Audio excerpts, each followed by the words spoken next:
Namaste, welcome everyone. Thank you, Guruji, for so the name struck me the other day, the Still Mountain Satsang. Yes. And I was wondering,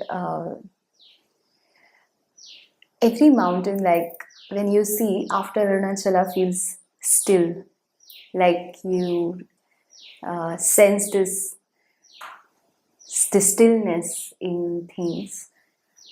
And then you start feeling stillness in movement as well. So I felt like if this entire period of doing these videos with you, it seems to be that journey where the stillness of the mountain started with Arunachala. Of course, I came because of that. But now I'm slowly seeing that sense of stillness in movement and in things that are happening around me and within me and without me. And wow, that's just a whole different way of existing. Yes. So today I want to speak about this dimension of stillness from where life happens. I'm new to this, I would say. The recognition. And that day when I left, you said, you'll learn how to drive in samadhi. And, and since then, that has... In Sahaj Samadhi, not in Nirvikalpa Yeah, Samadhi. like Sahaj Samadhi. And I have been doing it because I felt it would be a state. My mind kept telling me, and but not really. Not really. Recognizing that has been difficult to some extent. Recognizing what? That it's the way it is. Is the way it is now. It's the way it is. Yeah. It's not to change. It's not going to. It's the way it is now, and now.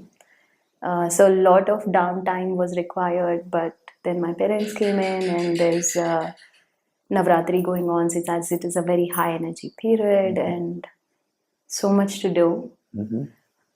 Things I can't get away from. Otherwise, I live alone. I can just like switch off everything and just do it. But Correct. Life has not given me that chance this time. So, yeah, my question is how one operates in this dimension. I don't know if this question... In the question... dimension of stillness? Yeah. Well, so it might be good to start or begin with just pointing out that the full metaphor about Arunachala and stillness is not just the stillness of the mountain. Every mountain is very still. Arunachala as Lord Shiva, of course, the image of Lord Shiva is one of absolute presence and stillness. But Sri Ramana further said about Arunachala that one can see from a distance the stillness of the mountain. Right? The mountain is always there. It always remains the same. Doesn't get up and walk away. It stays right there. It's firmly rooted on the earth.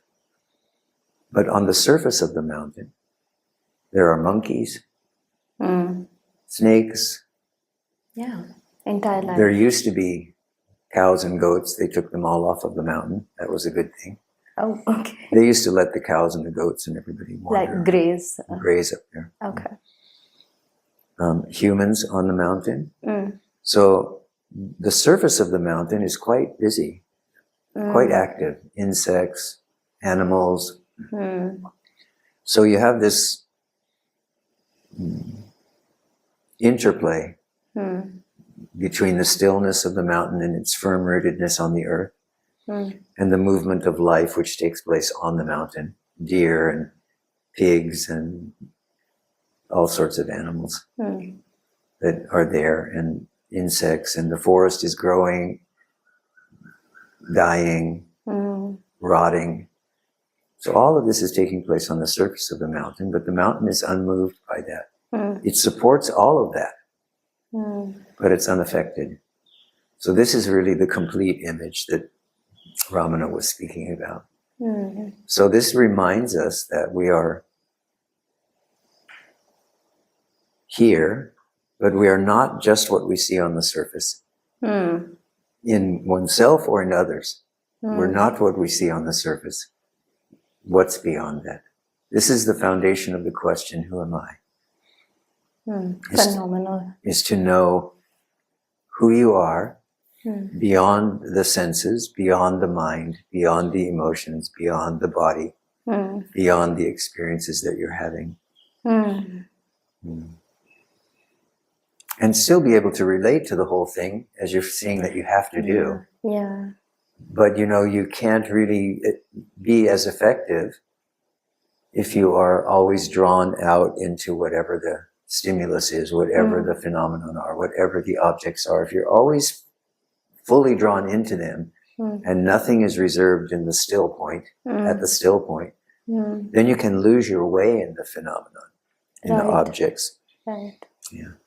So the metaphor is for us to remain as still as the mountain while allowing everything that is going on to go on the surface. So this part of doing something because you have to do, that thought doesn't sit right anymore. And why does it not sit right? Doesn't make sense. And does that mean that it leads you to believe that you should sit still all the time or you should not move? It sometimes does that. Yeah, well, of course, sometimes the impulse is going to come to stop speaking, stop moving, keep quiet, sit still. Yeah. Yeah, so when this impulse comes, definitely follow it. Okay. But does it make you want to withdraw? In other words, use your will, your own decision-making power and say, well, I shouldn't do that. Or yeah. I mean, it sometimes feels too much to do the logistics. I think as less logistics as possible is what I would like, and designing my life around it right now. But as long as you live, you're going to have to eat, you're going to have to do things. correct. And I don't want to discount this this way that, okay, so I want to just sit still, so I'm not accessible or whatever. I'm somehow not feeling that as of now, at least. But at least the evening onwards, so once the day gets over, 7 p.m. onwards, I'm off as it is. And then in the morning, few hours I'm off. So around half my day, I'm anyway off the grid. But that other half also, I don't want to negotiate. That's the better word. I'm right now negotiating with things. How can I be free of that? So what you're really saying, if I'm hearing you correctly, is that for certain hours of the day, there is still a doer. Yes, exactly. But you see, the problem is not the activity itself. The difficulty comes because the doer arises. There's still this belief that that when you are using this body, you are using this mind, you are using this speech, and so on, that there is a doer present. That is me. So this is a good opportunity for you throughout the day to begin to ask this question, is there really a doer? Or who is the doer? When you feel that come up, you feel this grasping at identifying with the body-mind experience, with the experience of... So use it in that way. Who is the doer? When do you feel this coming up? And understand that there's also a doer that sort of feels like she has to,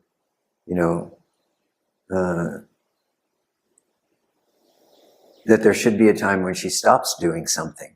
So there's also there's a doer there, whether there's a doer or a not doer, is what I'm trying to say. Whether there's a doer or a not doer, there's this idea that there is an identity in what's happening in the circumstances. So begin just to notice that this I rises, and sometimes it says do, and then identification happens. And sometimes it rises and it says don't do, and a form of identification rises. In either case, if you notice it at that moment, you can be the doer without being a doer. There is just the activity that is going on naturally. And if the impulse comes to stop doing, you are also not the not doer. You are the awareness itself. You are the one who is aware of doing and the one who is aware of not doing. Yeah. Now go beyond that. So this is kind of the steps of that. So sometimes this process occurs right in the middle of something. Like I might be speaking, and then right in the middle, I lose that train of thought. And then I stop speaking because it makes no sense. Yeah, but that's happening in a natural way, isn't it? Yeah. Yeah. In that way, you just do nothing. It's an interesting place to be, nonetheless, because there's a certain relaxation that falls into the body when that happens. And I'm not, like, I can't complain. It's an enjoyable experience. It's not something I would not want or want. It just feels very, like I think I'm just looking for how it could be more smoother, less damaging in general. So when you say smoother and you say less damaging, can you feel in those concepts the identification that's happening? I want to feel it to feel smoother. Yeah. I want it to be less damaging. Who are you referring to? Yeah, I see what you're saying. So what's happening is there is some sort of an impulse coming for you. And then there's an identification with the doer of that impulse to do something or do nothing. This is the place where you can do this work. Could you say that again? I didn't register fully. Yeah. It's okay.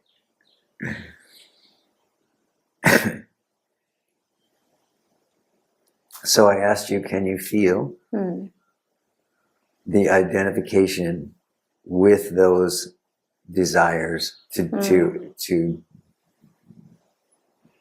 what did you say? Not to do things like not damage. You said you wanted the process to be easier, smoother and not damaging. Yeah. So understand that the process is going on anyway. Where the sense of smooth or the sense of damaging is coming in is because at a certain point along in that experience, you are saying, I want it to go smoother.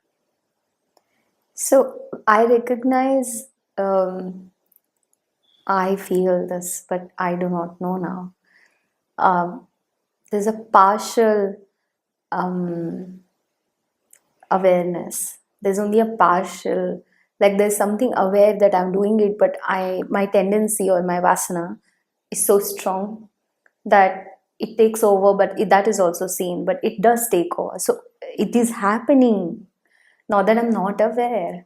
No, but if you see it, if you see that it's happening, it's not taking over.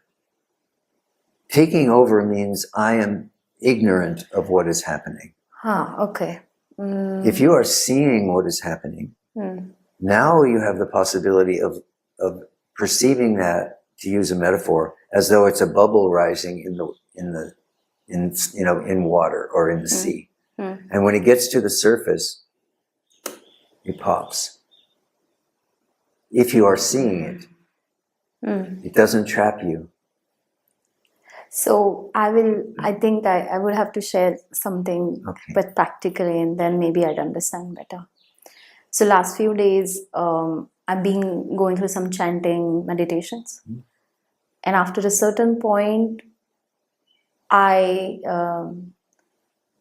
go in a space where my body is like an involuntary stillness. So I have no control over my body whatsoever, and I feel like a log, like a rock, and it goes on for like quite some time. So even if the whole world around me, so after some point everybody starts chit-chatting, they start eating, they do what they need to do, like, it's a 1.5 hour thing, and it's supposed to get over at some point.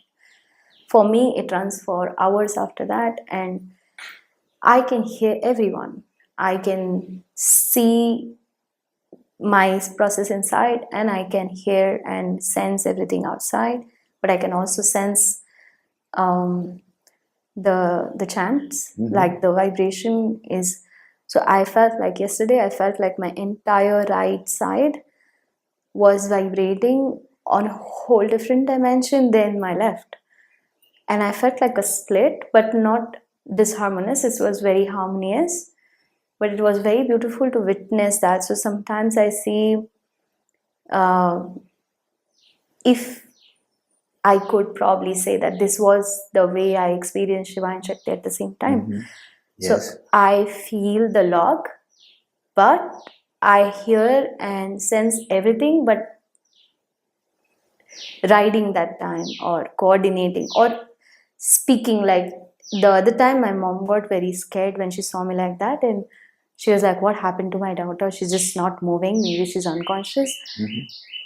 But I couldn't tell her for 1 hour. I couldn't utter a word that, no, I'm fine. And later I had to tell her that I was fine. Because as a mother, she got concerned. So this is the stillness I'm talking about. Like the body has, the body is body, and she's doing what she wants to do. Like, and unfortunately, I have a good one, so cooperates. But those hours, I just can't have any control, and I'm fine with it. Okay. Good. But it's just I want to know this. This is my reference to stillness right now. So just to give a context to our discussion, as well as understanding a little bit of how do we maneuver, because I don't want to change anything about this. Yeah, you already said there's nothing you can do about it when this happens. Yeah. So, leave it alone. So I've just made logistical arrangements for everyone else to do what they need to do in the process, so that I'm not in their way. And I've asked help so that I can just like be led to a foresty part of the property, and I just want to sit there and I don't want to do anything. And everybody knows that now, so it's much easier to navigate this part. But I have not experienced something like this before, and the word experience doesn't make sense anymore as well. So no way to express. Well, of course, the world experience doesn't make sense in that environment where you're in an altered space or in a samadhi state. Those are really samadhi states, even though your eyes open. So this is a Sivakalpa kind of samadhi where there is still presence there, but you are very much inside, not outside, but aware of the outside.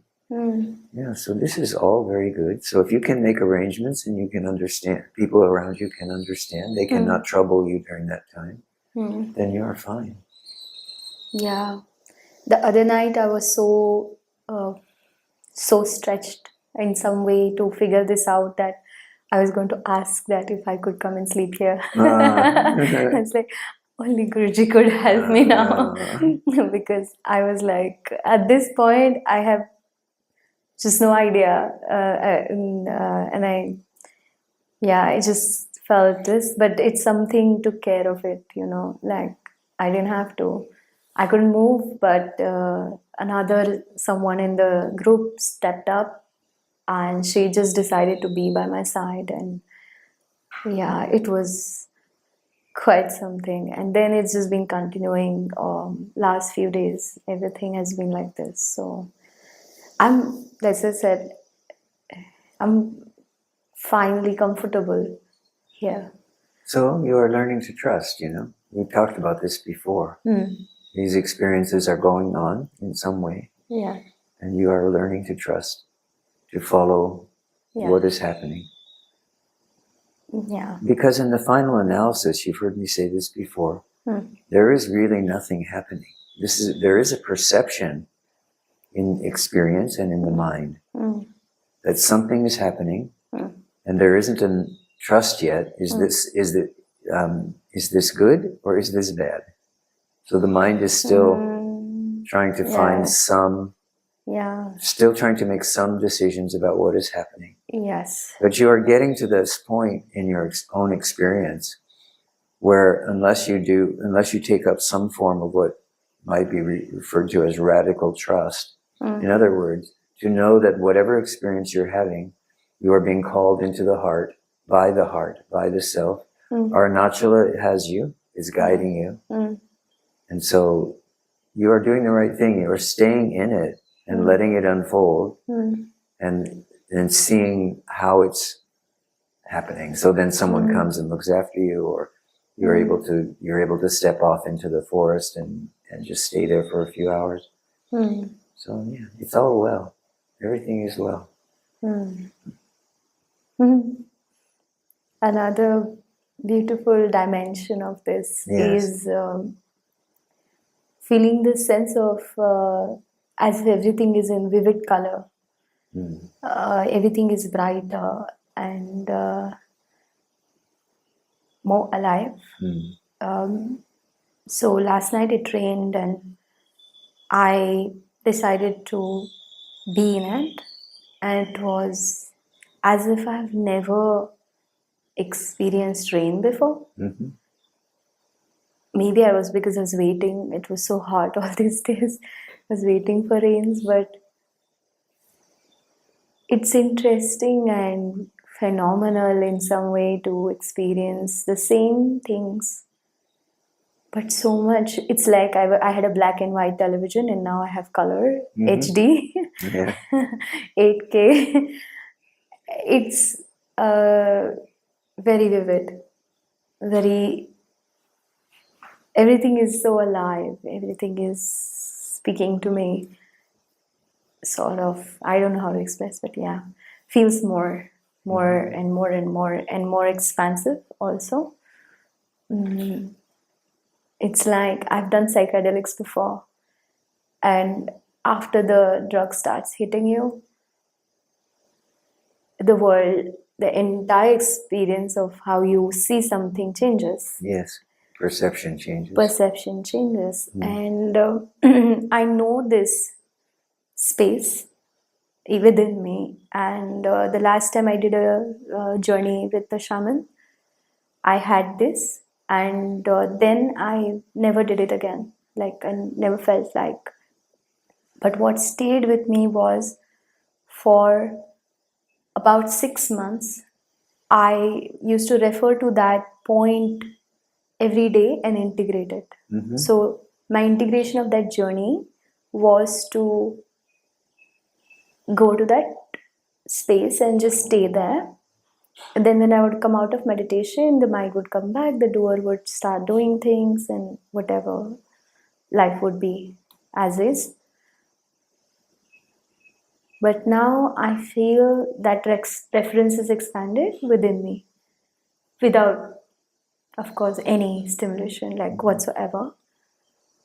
In fact, a cleaner diet and not so much rest, honestly. Like rest but not sleep. Like I have few hours at this point to sleep really.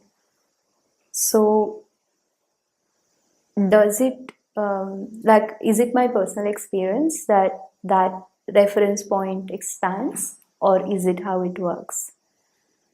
Well, the reference point does expand, but you said something very important a minute ago, and that is that when you had the previous experience, it took some time to acclimate and integrate. Yeah. That process is also going on now. Ah. So as you're having these peak experiences and you're feeling the center expand, Yeah. there is still, for this finite mind, if you will, this period of time goes on where there's an integration that happens, a testing that happens, a kind of an understanding that doesn't necessarily need to come from the mind, but often does come through the mind. What do you mean come through the mind? In other words, the mind is still sorting through the experiences and seeing what it can see, knowing what it can know, putting things into a perspective it can understand. But because of this experience of expansion, which is continual, it's you come to see that that's a temporary thing that the mind is doing. It's just Okay. There's nothing firm in your experience that you can say it's this or it's that, because the point of expansion keeps growing. Yeah. So soon you start to realize that all you can really do is keep quiet and stay in the experience moment to moment, here now. Keep letting it go. Keep letting it expand, and everything is fine. And you just become more and more acclimated to this new way of perceiving. It's not, for a while it appears like a new way of perceiving, but it actually is you're coming into being. The mind is the instrument of perception. Being is its own. So the bubble we spoke about earlier has nothing to do with where I am. The bubble has nothing to do with where I am. With where you are? It's not arising from here. You mean from this place, physically? No. No, I mean from the space of awareness. Is this bubble really rising from here? Is perception really coming from here? Is perception being seen or is perception being made? Interesting question. Perception being seen or is perception being made?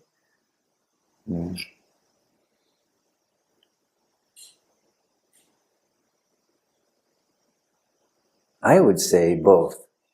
Perception is both being seen because there's the space in which perception is happening. So when there is awareness of this space in which perception is happening, then it's possible to see, oh, I am perceiving something. I am perceiving this. I am perceiving that. You can see that. You can see that that's an activity that's going on. Yeah, I would say both. Yeah. But both are. Understand that all of this experience that we're talking about now is all arising within this space of being, you can say, or the self. So, and this is a space of featurelessness or without characteristics. So, coming to know oneself is entering the space of the absolute. And in the space of the absolute, then all of these other qualities can be seen or can be perceived or whatever.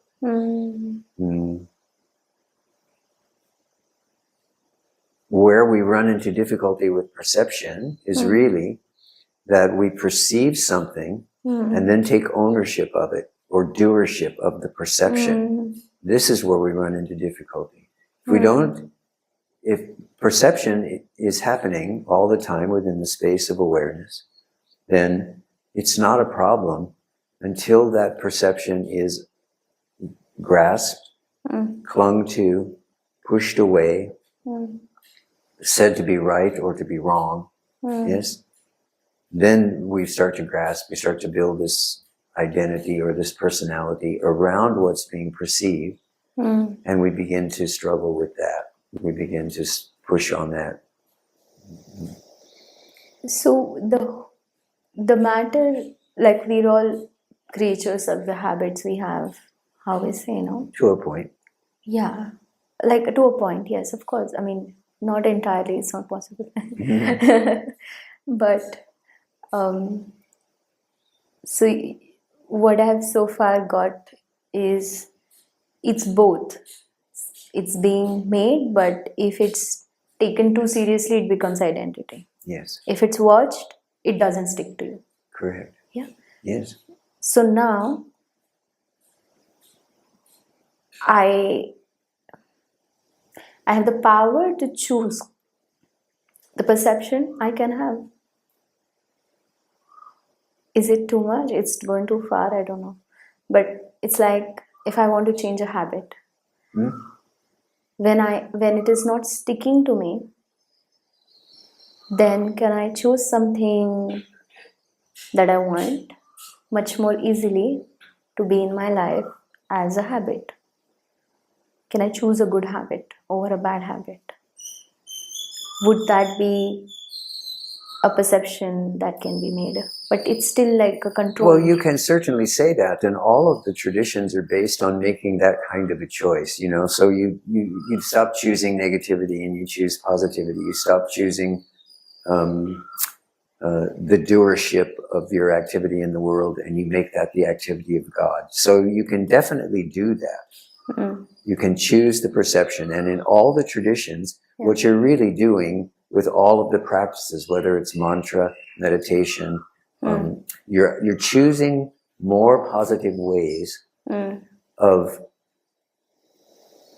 integrating the perception that you're having, so that you don't fall into the negativity of a poor perception, let's say, or a perception which takes advantage of the body, abuses the body, abuses other people, abuses the world. So you can make that kind of choice, but those are all part of preliminary practices. So all of the traditional ways of centering in spirit, you know, mantra, prayer, japa, whatever you choose, you know, meditation, kirtan, chanting, whatever. Those are all ways of centering the mind in the vibration of spirit. True. Right? That's what we're doing. Yes. But why are we doing that? Yeah, that's actually the question. Like, why are we even doing this whole jazz? Like, why do we need The reason we're doing it is because there still is a form of identification with the other side of that duality. So aren't we to remove duality instead of stepping out of the entire thing, somewhere picking the other side? I mean, do I need good or bad both habits in some way? Do I need to have any of that? Well, as long as there is the belief that I am the body, there is going to be the good and the bad that comes as a result of one saying I am the body. Okay. Because it's going to be very difficult, as long as you are in the belief structure, I am the body in one way or another. If you feel pain, you will say it's bad. If you feel ecstasy, you'll go up. You'll say it is good. Yeah. But this is not because there's inherent ecstasy in your behavior, Inherent pain, or there's inherent difficulty in pain. Yeah. It's because of the belief that you are the body and that this is happening to you that leads us to say, well, this is either good or it's bad. But that's not really the case. If there's no identification with what's happening in the experience or in the body itself, then what can happen? Silence can happen. And the body can be allowed to do whatever it's doing. And there's not identification with it either way. So there's not that need to forcefully choose to do this instead of that. That, in the preliminary stages, that's very useful and it's very helpful. Right? Yes. It's very helpful. For sure. I mean, it centers and it keeps you, I think, on the track. Some of these practices have, so one fine morning 10 years back or something, I woke up to this, and after that I've never felt like eating meat or whatever, and then in between I felt and I ate as well, but I've never gone back to having that as a habit. Yes. I now if ever I do, it is extremely rare and it is an impulsive thing. But I honor the impulse. I'm not a vegetarian or a vegan or like by spirit or like, oh my God, I wouldn't eat no matter what. If it's survival, I would eat. Or if I feel nostalgia, I go home because my entire family is absolutely they're non-vegetarian. So for nostalgia, I might eat one piece and I would feel good. Course. So it's not a rule anymore. But let's take it a little bit further. You're talking about, rightfully, patterns of behavior. Yes. That you can change or not change. Yes. When we discover or have an insight into the true meaning of doing something, then the behavior just changes on its own because the truth of it is seen. So let me give you an example. I think you may have heard me talk about this before, but maybe not, because I think I've talked about this in the Zoom satsang, but maybe not with you. There was a time after many, many years of intense meditation, of many hours a day of intense meditation for 10 years or 12 years, that there was this sitting in a very peaceful, calm state, which was easy to get into because I'd been doing it for many years, and I was using the method that you're talking about, where I was willfully choosing to live in this way, to act in this way, to behave in this way, to believe in this way, because I was leaving behind the opposites of that from earlier in life, right?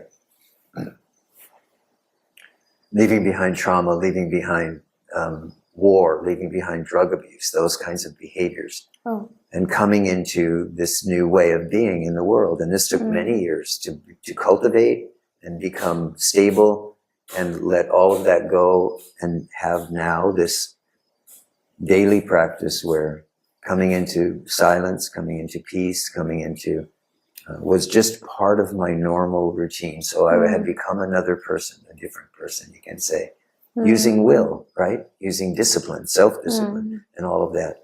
But one day I was sitting there on the cushion after about 3 or 4 hours, and spontaneously rose up in me this question: who meditates?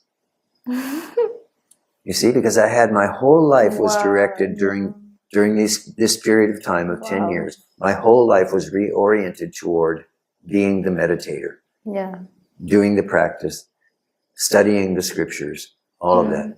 Who is the meditator? And in that moment, even this very subtle outward flowing, I am the meditator. This was very subtle, right? Most people would say, well, that's interior. At that moment, it felt like the belief, I am the meditator, was outside of who I was. Wow. That's phenomenal. Yeah. And the attention, I think we've spoken about that before, just started to turn and come and look, who is this meditator? And the meditator dissolved. And there was this recognition in that moment that there was not only no meditator, there was nothing else but this awareness, which was there as itself. Wow. And that this couldn't be identified with, because for a little while after that happened, there was an attempt to try to find in this experience a new identity. As I had done, moving from this person who had dealt with all this trauma to being this person who was now able to sit for hours and hours without any movement, without, pain coming and going, thoughts coming and going, emotions coming and going, silence coming and going. I could now do that very easily in whatever the circumstances were. So this was a very subtle identity that had just dissolved. But the habit to do that was still within me. Wow. So the habit came up to try to find some way to identify with this awareness itself. And each time there was an attempt to identify as the awareness itself, as an object, the experience fell away of just being. And so I learned very quickly over the course of just a half an hour, that's not going to work. Yeah. You cannot become awareness. Yeah, you that can only makes be sense. awareness. You cannot become being. Yeah. You can only be being. You can only be here as presence. You cannot become anything. True. So this changed the direction of everything I was doing at that time. Wow. Yeah, it's impossible to. This happens quite often. I'm very glad you called it out. Yeah, this happens. The last few days has been. I think this is my core. Yeah. I don't want to call it struggle, but a core. Okay, happening. so understand. First of all, excuse me, I didn't mean to interrupt you, but don't call it my struggle. Yeah. There was just this struggle because what you're doing is you're what's coming is the interior insight that you can't go that way anymore. No, I don't understand this. You can't go in that direction of trying to find who you are now and identifying with that. Yeah, that keeps failing. Yeah. Yeah, and that keeps failing, right? Yeah, that you can't keeps do that failing. anymore. Yeah, it's quite frustrating. So then what can you do? That's what, like, I think I got to a point of exhaustion and now I can't move. Exactly. Yeah. Exactly. That's and very good. And there is just nothing I can do about it. So at some point, I had to explain everybody around me that I wanted to help, I wanted to go with you, or I wanted to be, but I can't. But I cannot. No. Yeah. I cancelled the entire trip we were supposed to go, all the bookings, all the tickets, and I told my parents, I can't go. I can't handle logistics right now, and I can't take you to a place where I do not know if I slip into this again and I won't be able to be functional in a place where you don't speak the language and they are absolutely new to this part of my country. So I said, no, I don't want to do it. I think now I need to just reset the entire system. Yeah, but understand that this is challenging for you right now, but this is also a transitional place. That's good to know. Yeah. Yeah. Because you are just now having this experience of trusting your experience enough to let your defenses down and to let these things happen when they happen and come when they come and go when they go. Yes. But they are still experiences. They are not the self, which does not have this activity of coming and going. Right. Right. When you come to the next place of understanding, it will be it's not like you won't ever be able to go and do the logistics of a trip or engaging with people. Okay, just understand that this is just a transition place that you're in. Okay. We're again coming back to that sense of rebalancing and acclimating to this new perception. Okay? Okay. But if you don't identify with this, it will pass, right? All of the experiences, all of the energetics, all of the siddhis of spiritual recognition come and go, but eventually the thing to understand about them is they go. When you look at the lives of most of the great, great sages, what you see is someone who's very quiet and very comfortable in almost every circumstance. And sometimes they engage in what's going on around them, and other times they just don't engage at all. They just sit there quietly. Yeah. You know? So you're just in this transition place now. Okay. So this is why I keep coming back to this issue of trust with you. Yeah. So you're doing very good. Just keep trusting. And when you need to say, I can't do it right now, give yourself permission to do that. And also don't cling to that. In other words, don't expect that you're going to be saying that forever to all of to the people around you, to your loved ones. There will come a time when you'll be very, very comfortable, very still, very silent, like a still mountain. This is where this comes from. This is when this experience is direct perception, then you are always there. You are always here in this moment, now, present. Everything is good. People are coming and going, you are doing things, you are making videos, you are doing meditation, you are in samadhi, you are not. And there's no one doing any of it. But that's because you have now identified with, if there is identification, I can't really say that. You have become the self. You have become this awareness which is simply here, doing whatever comes moment by moment, day by day. Last time you used this word, claim.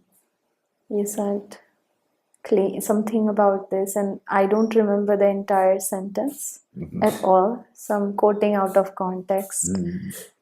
But let's see where we get with this. There's nothing to claim now. And I think my entire narrative so far used to be that I claim because I felt I earned something. And you remember we spoke about this references falling away of the past and the future. One of the references that just happened when you speak now is the claiming, because who can claim now? And like I've mentioned that a lot of work is happening and a lot of magically Arunachala is arranging things to happen. So the charity work I was planning to do, now someone has come and they want to fund that entire thing, and I'm in talks. I don't know what will happen. So, but somehow I personally, I just told them that I'm not really attached to this. I will connect you to the people who are more passionate than I am about the cause that you want, if you're open to that.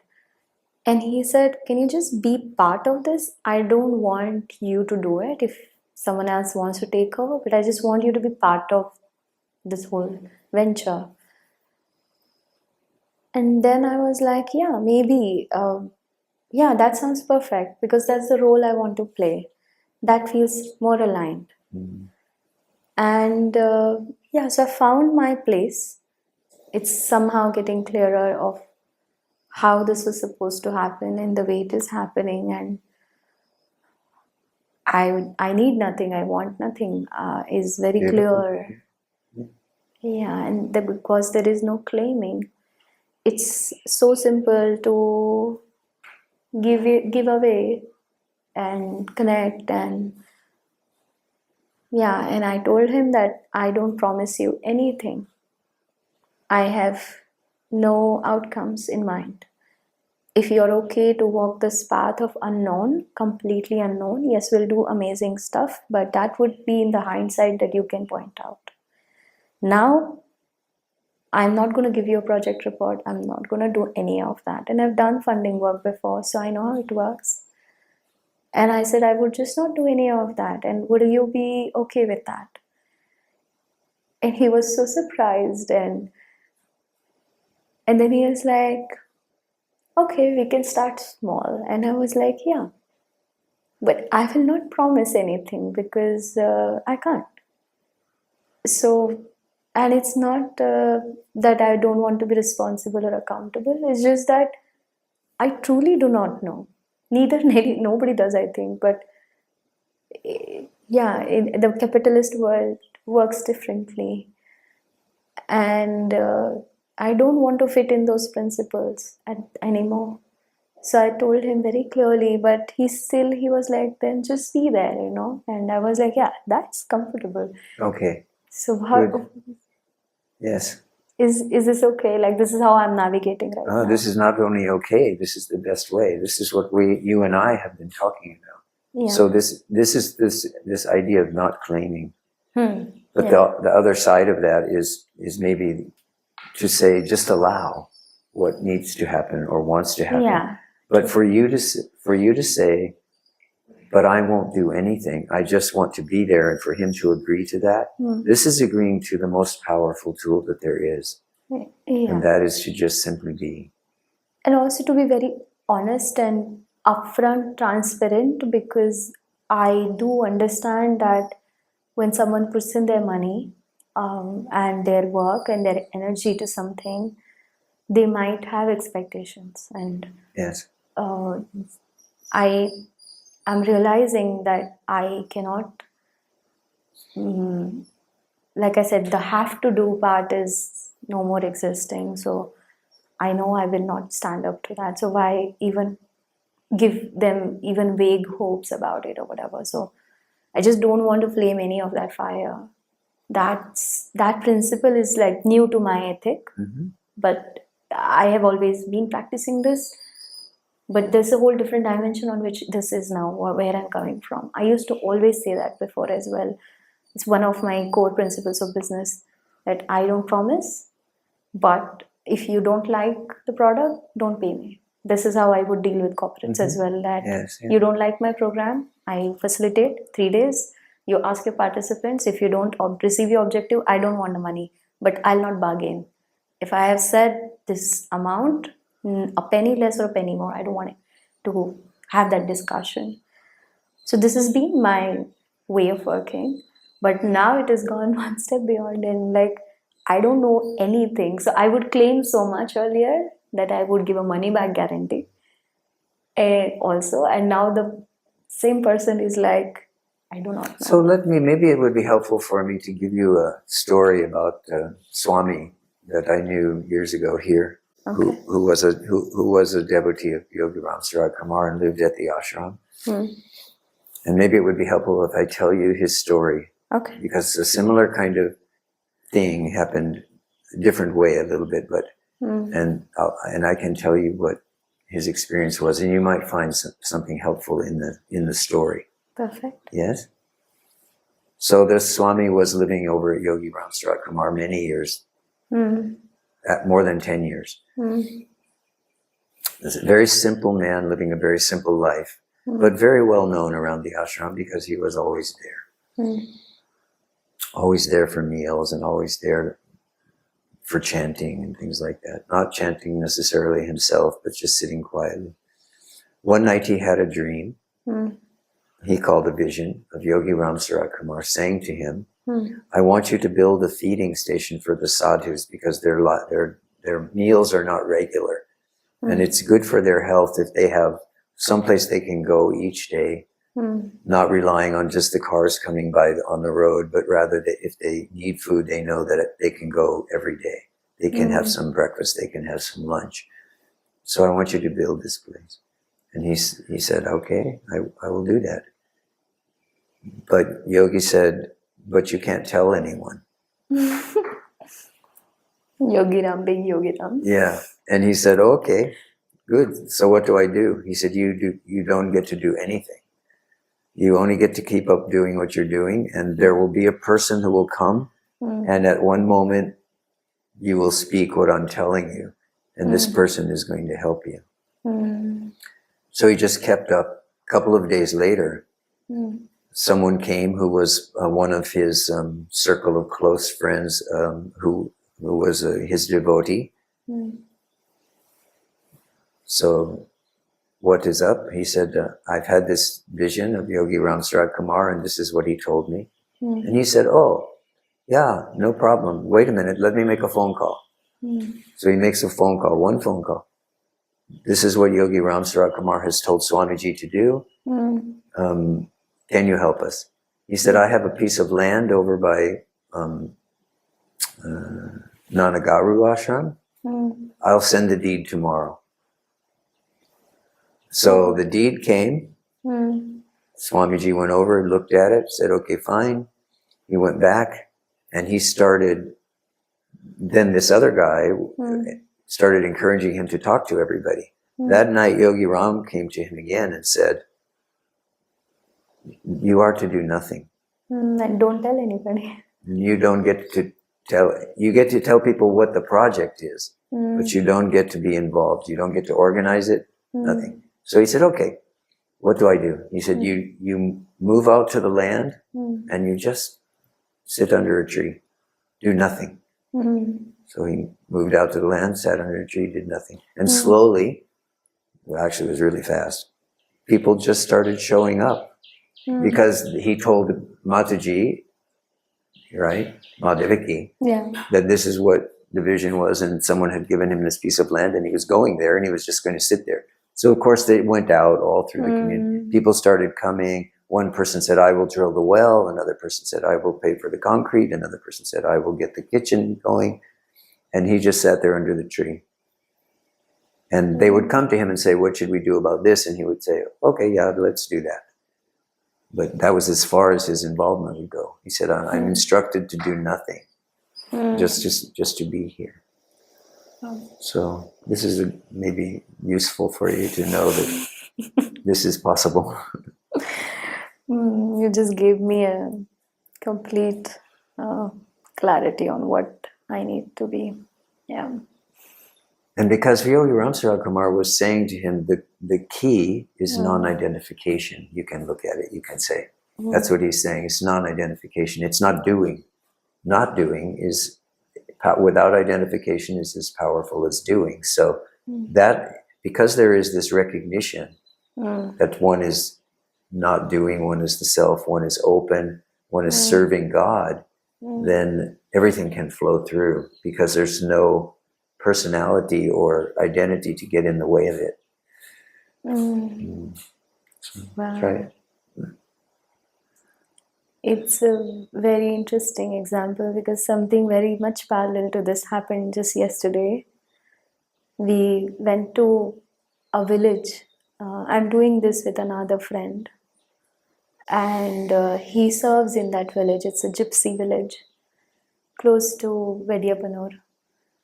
And it's a village where it's a tribal village. The tribe is clairvoyant. It's like the base of that's how they're known for. That's what they're known for. And we had run out of water. We both were thirsty. So we actually went to the village before we look at the land, which was close by, to get water. So he called upon some house because he knew and he speaks Tamil. And I was looking around and people gathered around us and they looked at me like a doll, like someone different. And I told him, I was like, you should have told me. I would have worn something more modest. I thought it's just me and you, and I'm bored of wearing what I was wearing. So he's like, it's okay. These people have no judgment. They just understand love. And I was like, what? Really? But in another 5 minutes, something striking happened. This lady, she came with a 2-month-old baby close to me and said something like, hi, hello to my friend. And he said, I want water. She, without asking me, gave the 2-month-old baby to me and went to fetch water as if it's a doll. And the baby sat so peacefully with me all through this time. And it just struck me what he said, that the trust flows in this tribe. And who gives a 2-month-old to an absolutely random woman who is not even, doesn't even speak the language? Doesn't happen very often.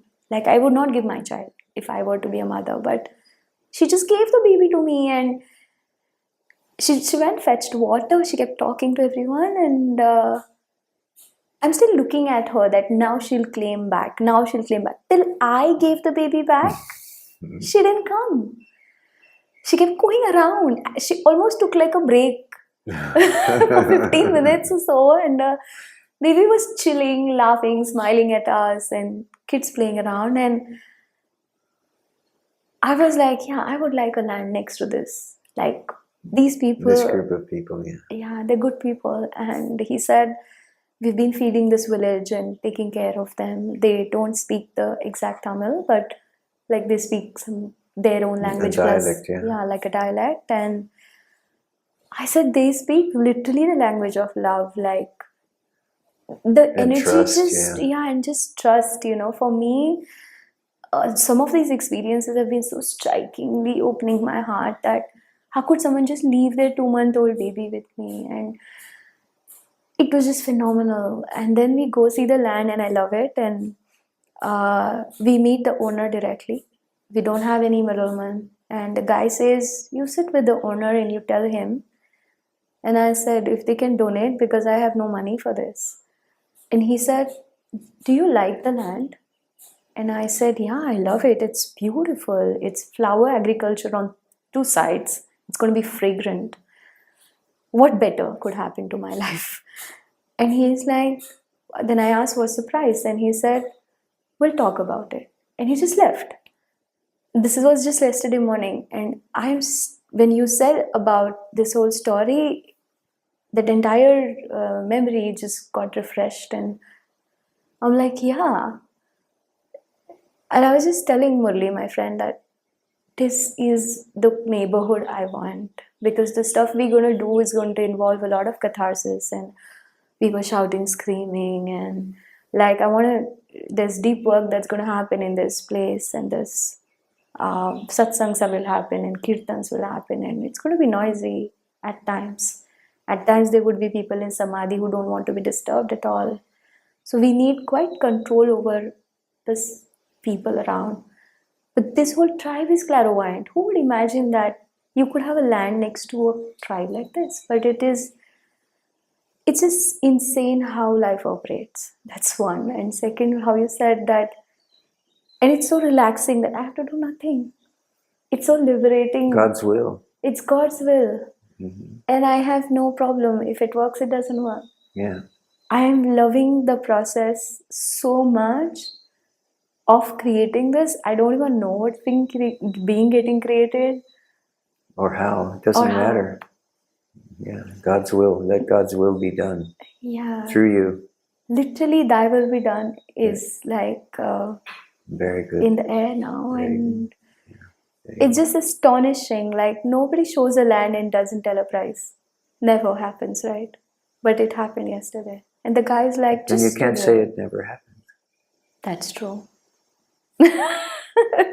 Thank you for calling that out. I think that's the reason I come. Keep your awareness of languaging and so on in that God's will. Let thy will be done. Mm-hmm. And then you won't have this kind of the habit of languaging. Yes, I can be more mindful. Yeah. Does it also occur to you personally that... Personally? Do I have to be personal? Yeah. For this moment, when your body goes through, say, pain or suffering, which you went through just now, and we all know, and that time you said, let the body do what it does. Yes. And it has really deeply stayed with me also. So I think what you meant that time was not only the body, is it? You meant everything. Yes. I only understood it to the body part of pain that time. But it suddenly struck me, maybe you meant all of it. All of it. All of it. All of it. Interesting and intense. What we perceive as pain in the body is there. What we perceive as pain in our emotions is there. What we perceive as pain in the world is there in the experience of living.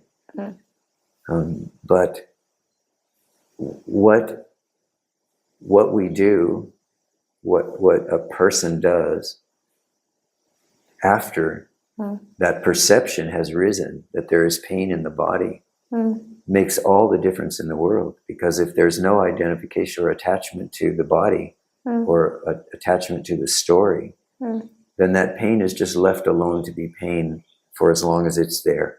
And there's no mental anguish over the fact that the pain is there.